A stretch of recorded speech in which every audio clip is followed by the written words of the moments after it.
Hello guys, welcome back to our channel simplified study official. तो guys, आज की इस वीडियो में हम पढ़ने वाले हैं black book of English vocabulary की बुक से आइटम्स एंड फ्रेजेस। पिछली वीडियो में हमने मोस्ट रिपीटेड वाले OWS यानी कि वन वर्ड सब्स्टिट्यूशन पढ़े थे। ऑलरेडी मैंने जो इसकी 3 पार्ट्स हैं वो बना रखे हैं, जिसका लिंक मैं डिस्क्रिप्शन में आपको प्रोवाइड कर दूंगी, फुल प्लेलिस्ट का। एंड जो ये बुक है black book of English vocabulary, इसका जो न्यू वर्जन है उसका लिंक भी डिस्क्रिप्शन में मैं प्रोवाइड कर दूंगी। अगर आप इसे परचेज़ करना चाहते हो तो वहाँ से कर सकते हो।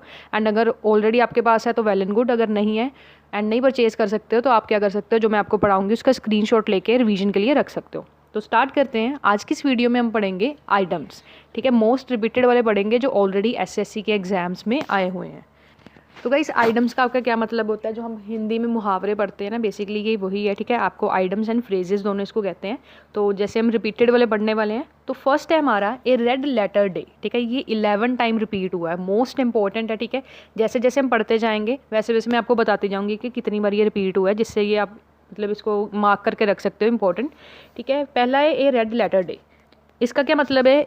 एक इम्पोर्टेंट दिन, ठीक है, बहुत ज़्यादा महत्वपूर्ण दिन। नेक्स्ट है गिफ्ट ऑफ गैब। ये भी 11 टाइम रिपीट है। इसका क्या मतलब है कि जो आप बोल रहे हो वो सच हो जाएगा। जैसे हम कहते हैं ना कि इसकी जी पे सरस्वती का वास है, इसने जो बोला वो हो गया, है ना। नेक्स्ट है हार्ड नट टू क्रैक। ये आपका 10 टाइम्स रिपीट है, ब्रैकेट में 10 रखा है, इट मीन्स 10 टाइम रिपीट हुआ है। A hard nut to crack का क्या मतलब है? कोई डिफ़िकल्ट टास्क, ठीक है, कोई मुश्किल टास्क है आपके लिए, ठीक है। नेक्स्ट है ए वाइल्ड गूस चेस। इसका क्या मतलब है? Unprofitable adventure. कोई ऐसी चीज़ जिसको करने के बाद आपके पास कोई फ़ायदा ही नहीं है, ठीक है। मतलब आप कोई काम कर रहे हो, उसका कोई फ़ायदा नहीं है, जिसे आप वर्थलेस होंट भी या चेस कह सकते हो, जिसका मतलब कोई फ़ायदा ही नहीं है। नेक्स्ट है फेस द म्यूज़िक। ये 10 टाइम्स रिपीट है आपका। इसका क्या मतलब है? टू बी पनिश्ड या फिर एक्सेप्ट द ब्लेम। जैसे हम कोई चीज़ करते हैं ना, हम कहते हैं ना कि ये इसने ऐसा किया था, उसी का ही परिणाम है ये, ठीक है। मतलब उसी का किस चीज़ का रिजल्ट या पनिशमेंट कह सकते हो, ठीक है। नेक्स्ट है आपका once in a blue moon. ये आपका 10 टाइम रिपीट है। Rarely and infrequently. कोई ऐसी चीज़ जो कभी कभी होती है, ठीक है। जैसे फुल मून है, अब वो हर रोज़ तो फुल मून होता नहीं है, ठीक है। हर रोज़ पूरा चांद तो निकलता नहीं है, ठीक है, कभी कभी निकलता है। तो इसका क्या मतलब हो गया? Once in a blue moon. Next है to be under the weather. ये आपका 10 टाइम रिपीट है। To not feel well. इसका क्या मतलब है कि मतलब जब हम बीमार होते हैं हमें कुछ अच्छा नहीं लगता है ना। जैसे जब हम बीमार होते हैं ना कुछ खाने को दिल करता है, ना कहीं जाने को दिल करता है, ठीक है। तो बेसिकली इसका क्या मतलब है? बीमार होना, कोई अंदर से हमें बीमारी, जैसे बुखार होता है हमें दिल करता है ना, हमने कुछ भी नहीं खाना, कहीं मत जाएं, ठीक है, बस हम लेटे रहें, ठीक है, या आराम करें, ठीक है। इसका क्या मतलब है? To be under the weather. इसका क्या मतलब है? बीमार होना। To smell a rat. ये भी आपका 10 टाइम रिपीट है।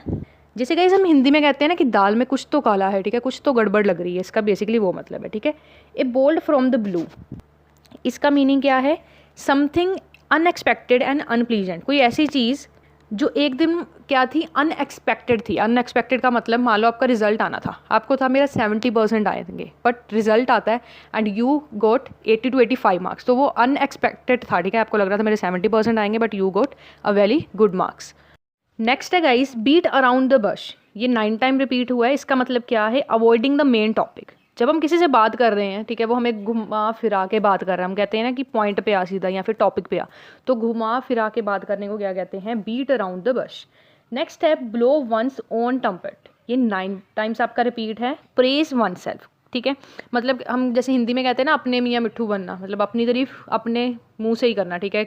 जो तारीफ है वो किसी और के मुंह से होनी चाहिए आपकी, बट अपने आप अपनी ही तारीफ करने को हम क्या कहते हैं? कौन सा फ्रेज हमारा यहाँ पे आ जाता है?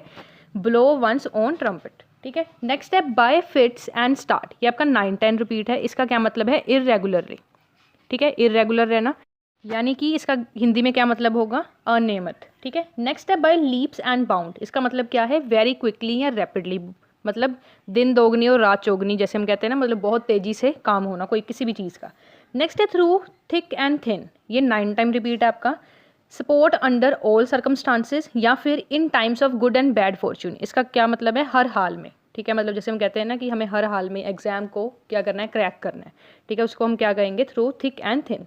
नेक्स्ट है to turn a deaf ear. इसका क्या मतलब है? रिफ्यूज़ टू ओबे या फिर टू बी इनडिफरेंट।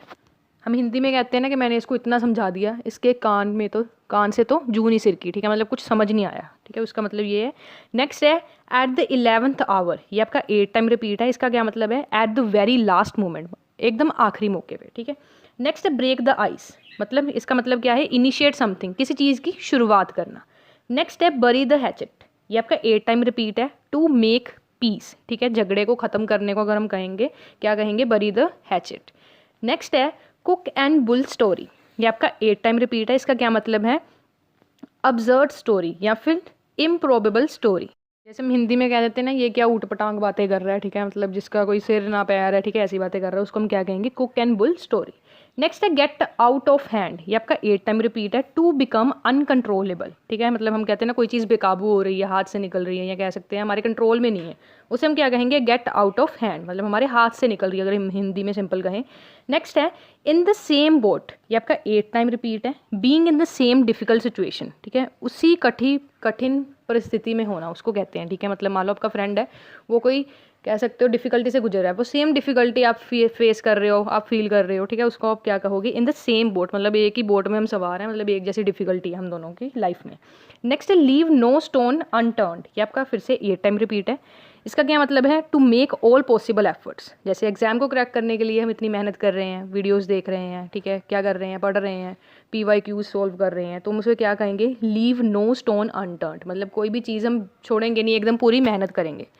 नेक्स्ट है CI to I, ये आपका 8 टाइम्स रिपीट है। इसका क्या मतलब है, बी इन फुल एग्रीमेंट, मतलब एक दूसरे से सहमत होना। मान लो आप कोई बिजनेस कर रहे हो, ठीक है, A एंड B दो पार्टनर्स हैं, वो बिजनेस कर रहे हैं, उन्होंने जो भी टर्म्स एंड कंडीशन उनमें वो क्या हो रहे हैं, एकदम कह सकते हो फुल एग्रीमेंट हो रहा है उनका, तो हम उसे कह सकते हैं CI to I, मतलब उनका सहमति से जो ये सारा सौदा या फिर कह सकते हो कोई भी बिजनेस की डील हो रही है। नेक्स्ट है स्पिल द बीन्स, ठीक है, टू लीक द सीक्रेट, किसी को अपनी सीक्रेट बात बता देना, ठीक है, या फिर आपने किसी को बताया तो उसने आगे बता दिया, ठीक है, मतलब अनजान पर्सन के सामने आपका जो भेद है वो खुल गया या वो खोल रहा है, ठीक है। नेक्स्ट है a fish out of water, ये आपका 7 टाइम रिपीट है, जो अब हम आगे पढ़ेंगे वो 7 टाइम्स रिपीट होंगे, ठीक है। A fish out of water, इसका क्या मतलब है, एन अनकंफर्टेबल पोजीशन, ठीक है, कोई ऐसी पोजीशन मतलब अनकंफर्टेबल आप उस जगह पे फील कर रहे हो। नेक्स्ट है to snake in the grass, ठीक है, to snake in the grass, इसका क्या मतलब है, गुप्त शत्रु, ठीक है, मतलब आपका मान लो आपके फ्रेंड की तरह आपको वो ट्रीट करेगा, ठीक है, मतलब आपके फ्रेंड्स में ही कोई हो सकता है, पर अंदर से अंदर वो आप मतलब अंदर ही अंदर वो आपका क्या है, दुश्मन है, शत्रु है। नेक्स्ट है स्टोन्स थ्रो अवे, ठीक है, एट ए शॉर्ट डिस्टेंस, इसका मतलब है मतलब थोड़ी दूरी पर अगर हम कहें ना, ठीक है, मतलब मान लो आप कोई कहीं जा रहे हो कि मतलब हम वहाँ पे क्या कहेंगे, स्टोन्स थ्रो अवे, मतलब थोड़ी सी दूर रह गया हम जहाँ पे जाना चाहते हैं। नेक्स्ट है एट वंस विथ्स एंड, ठीक है, ये भी आपका 7 टाइम्स रिपीट है। नेक्स्ट है टू बी पजल्ड, ठीक है, मतलब समस्याओं में इतना चिंतित हो जाना कि आपको पता नहीं चलना कि आगे करना क्या है, ठीक है, जैसे मान लो अगर आप 12th की बात कर रहे हो, आपके सामने बहुत सारे ऑप्शंस होते हैं कि मुझे ग्रेजुएशन में क्या करना है, मेरा फ्यूचर क्या होगा, करियर के बारे में आप सोचते हो, तो मतलब उस समय आप क्या हो जाते हो, एट वंस विथ्स एंड, ठीक है, मतलब एकदम कन्फ्यूज़ हो जाते हो कि आगे मैं करूँ क्या करूँ और किस लिए करूँ और आगे मेरा फ्यूचर क्या होने वाला है। नेक्स्ट है at the drop of A hat, इसका क्या मतलब है, विदाउट एनी हेजिटेशन, मतलब एकदम इंस्टेंटली आपने कोई चीज़ सोच ली या कर ली, ठीक है। नेक्स्ट है बी ऑल ईयर्स, ये भी आपका 7 टाइम रिपीट है। इसका क्या मतलब है, लिसनिंग इंटेंसली या फिर वेरी अटेंटिव। क्लास में, आपकी क्लास में भी जब आप स्कूल टाइम में कॉलेज टाइम में हो गए तो आपकी जो क्लास में कई बच्चे ऐसे होते हैं वो एकदम अटेंटिव होके एकदम अच्छी तरीके से टीचर को सुन रहे होते हैं, पर कई ऐसे होते हैं जो नहीं सुन रहे होते, ठीक है। तो अगर हम उनको क्या कहेंगे, बी ऑल ईयर, मतलब पूरा कान लगा के ना मैडम की तरफ बैठे हैं कि जो वो मैडम बोल रही है वो सुन रहे हैं, ठीक है, एकदम अटेंटिव हो गए, या फिर कह सकते हो ध्यानपूर्वक उस चीज़ को सुनना। नेक्स्ट है cost an arm an a leg, ठीक है, इसका क्या मतलब है, वेरी एक्सपेंसिव। मान लो आप कोई चीज़ खरीदने गए हो, आप सोचते नहीं हो इतनी महंगी थी, बट वो बहुत ज़्यादा एक्सपेंसिव होती है, ठीक है, उसे आप क्या कहोगे, cost an arm and a leg. Next है क्राई ओवर स्पिल्ड मिल्क, ये आपका 7 टाइम रिपीट है। इसका क्या मतलब है, to complain about a loss from the past, ठीक है, मतलब मान लो आपको कोई 1 साल या 2 साल या पिछले कुछ सालों में आपको मान लो कोई लॉस हुआ है, अब उसके बारे में अभी बैठ के पछता रहे हो, उसका क्या फ़ायदा, जो चीज़ होनी थी वो हो गई है ना, जैसे हम हिंदी में कहते हैं ना, अब पछताने से क्या हो, जब चिड़िया चुग गई खेत, ठीक है। नेक्स्ट है हमारा फेदर वंस ओन नेस्ट, इसका क्या मतलब है, पैसा बनाना, make money in proper way, ठीक है, मतलब बेईमानी करके धनी बनना, या ब्लैक मनी हो गई या चोरी करके, ठीक है। उसके बाद है स्पिक एंड स्पेन, इसका क्या मतलब है, क्लीन एंड टाइडी, एकदम साफ सुथरा। नेक्स्ट है टू ईट ए हम्बल पाई, इसका क्या मतलब है, टू एक्सेप्ट डिफीट, अपने हार को स्वीकार करना, ठीक है, हार मानना। नेक्स्ट है टू एंड इन स्मोक, इसका क्या मतलब है, टू कम टू नथिंग, ठीक है, मतलब इसका क्या मतलब है, कोई भी परिणाम ना निकलना, ठीक है। तो गाइज़ आज हमने जो हमारे आइडम्स एंड फ्रेजेस हैं जो इंपॉर्टेंट वाले हैं, जो प्रीवियस ईयर में रिपीट हुए, रिपीटेड वाले, ये हमने पढ़े। नेक्स्ट वीडियो में जो हमारे बचे हैं, मतलब ये हम आइटम्स एंड फ्रेजेस कंप्लीट करेंगे। एंड बाकी जो हमारी ब्लैक बुक है वो सीरीज़ एकदम चलती रहेगी, ठीक है। इसकी फुल प्लेलिस्ट का लिंक डिस्क्रिप्शन में है।